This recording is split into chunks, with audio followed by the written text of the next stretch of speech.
पुणे पॅन्डा मित्रमंडळी, आज T20 world cup final South Africa versus India in a West Indies. Where in a West Indies.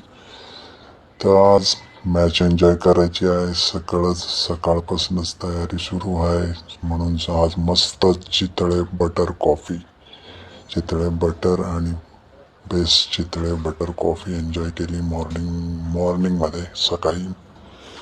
आणि आता संध्याकाळी पावभाजीचा बेत आहे. चितळे बटर पावभाजीचा बेत.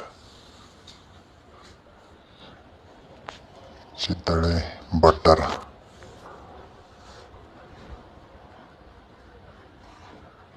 मस्त बादशाह पावभाजी मसाला आणि चितळे बटरची पावभाजी संध्याकाळी बनवणार आणि एन्जॉय करणार T20 वर्ल्ड कप. आणि टोस्ट पण आणले. टोस्टला पण थोडी लाईटली रोस्टेड करून मस्त त्यावर मक्खन लावून, चितळे मक्खन लावून